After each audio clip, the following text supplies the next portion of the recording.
Good morning बच्चों।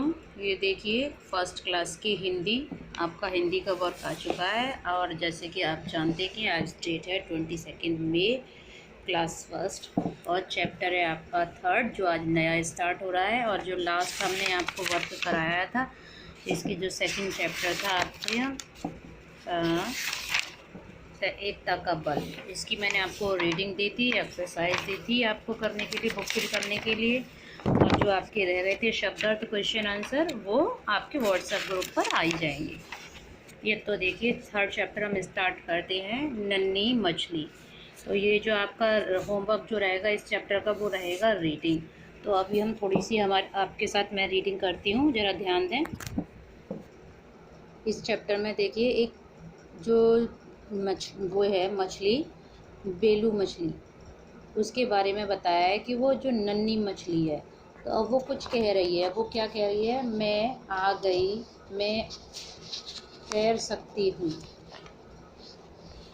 मैं तैर सकती हूँ, मेरे पास 2 सुंदर फिंग्स हैं। अब ये देखिए, बेलू मछली के दादाजी, मैं थक गया हूँ, मैं सोने जा रहा हूँ। अच्छी मछली बनना और ज़्यादा दूर मत जाना, दूर भयानक भयानक जानवर होंगे। बेलू मछली, जी दादाजी, मैं ज़्यादा दूर नहीं जाऊँगी। रास्ते में बेलू मछली को कीनू कछुआ मिलता है। कीनू कछुआ, आओ बेलू, कुछ और आगे चलते हैं। बेलू मछली, हाँ हाँ क्यों नहीं, बहुत मज़ा आएगा। आगे बहुत बड़ी शार्क मछली है, हम बहुत छोटे हैं, वह हमें खा जाएगी। तो ये देखिए, वे थोड़ी दूर पर जाते हैं तो उन्हें ऑक्टोपस बाबा मिलते हैं। बेलू मछली, ओ नहीं, कोई हमें बचाओ, यह ऑक्टोपस बाबा हमें खा जाएगा। कुछ दूरी पर कीनू कछुए की दोस्त डूनी मछली सब कुछ देख रही थी। वह उसी पल बेलू मछली और कीनू कछुए की जान बचाने के लिए भागी।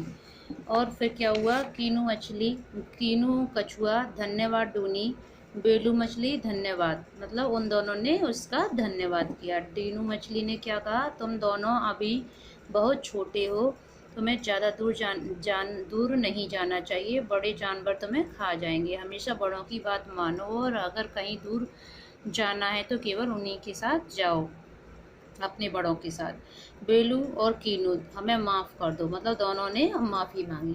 बेलू मछली, हमें अपने बड़ों का कहना मानना चाहिए, वे हमेशा हमारा भला सोचते हैं। तो ये उनको समझ में आ गया लास्ट में कि वाकई में जो हमसे बड़े लोग कहते हैं वो सही कहते हैं और हमारे भलाई में के लिए ही कहते हैं। तो इसीलिए मैं आपसे भी यही कहना चाहूँगी कि आपसे आपके जितने भी बड़े लोग आपसे कुछ सलाह देते हैं, कुछ ना करने के लिए कहते हैं, तो वो प्लीज़ आप ना करें, क्योंकि उसमें आपको परेशानी हो सकती है। तो इस कहानी का जो निकल के आता है शीर्षक, वो यही निकल के आता है कि शिक्षा यही निकल के आती है कि हमें अपने बड़ों की बात माननी चाहिए, वो जो कहते हैं हमें वही करना चाहिए। तो ये देखिए, थोड़ी सी हम इसकी एक्सरसाइज है उसे देख लेते हैं। सही विकल्प पर निशान लगाना है। बेलू मछली के पास 2 सुंदर थे। अब क्या थे? फिंग्स थे। फिंग्स पर हमने निशान लगा दिया। अब ये देखिए, रास्ते में बेलू मछली को कौन मिलता है? तो कौन मिलता है? इसमें देखिए कुछ बीनू कछुआ लिख रखा था, जबकि कछुए का नाम है कीनू कछुआ। ये देखिए यहाँ पर कछुआ मिला था इसको, तो इसका कीनू कछुआ, ये देखिए। तो ये जो कीनू कछुआ है वहाँ बीनू है, तो आप उसे वहाँ से बीनू को काट के कीनू लिख लें, तो और कीनू कछुआ पर टिक लगा दें, क्योंकि वही मिला था। किसने किससे कहा? मैं सोने जा रहा हूँ। तो बताओ, दादाजी ने बेलू मछली से कहा था, आओ बेलू, कुछ और आगे चलते हैं। ये किसने कहा? कीनू कछुआ ने बेलू से कहा।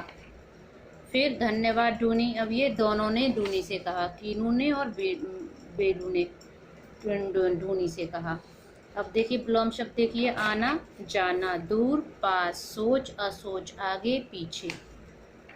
ओ की मात्रा को लगाकर शब्द को पूरा करो। यहाँ पर हमें ओ की मात्रा लगानी है, जैसे ओह, सोना, दोस्त, आओ। अब ये देखिए नीचे दी हुई है कुछ एक्टिविटी दी हुई है, जैसे कि मैंने आपको होमवर्क में भी डाल दिया है कि कोई भी 5 मछलियों के नाम लिखो। यहाँ पर यही बताया गया, कोई भी 5 मछलियों के नाम लिखो और अपने मम्मी पापा को आप उनके बारे में बताओ कि कुछ लोग मछलियाँ खाते हैं तो क्या वो सही है। अगर आपको सही लगता है तो उसके बारे में 5 पॉइंट्स बताने हैं कि आपको वो सही क्यों लगता है। और अगर कुछ लोग जो मछली खाते हैं वो आपको अच्छा नहीं लगता, सही नहीं लगता, तो उसके बारे में भी आपको यही बताना है कि वो सही क्यों नहीं लगता। इसके 5 पॉइंट्स, इसके भी आपको 5 पॉइंट्स बताने हैं ओरली अपने मम्मी पापा को। तो बेटा जब तक ये आपका जब वर्क हो चुका है, ये देखिए आज जो लास्ट यहाँ तक था और ये यहाँ चौथा चैप्टर स्टार्ट हो रहा है। अब इससे आपका जो वर्क है वो यहीं तक है। तो और जो उसके चैप्टर के जो शब्दार्थ हैं, देखिए शब्दार्थ सीधे सीधे होते हैं, ये करने हैं आपको और क्वेश्चन आंसर करने हैं।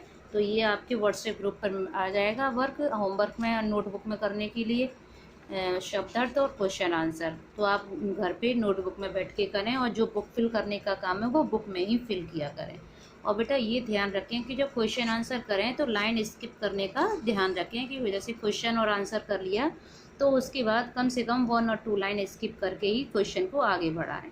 तो ठीक है बेटा, मैं समझती हूँ कि आपको समझ में आ ही गया होगा और आप अच्छे से सुंदर सी राइटिंग में अपने वर्क को करते रहेंगे। जब तक के लिए बाय बाय, थैंक यू।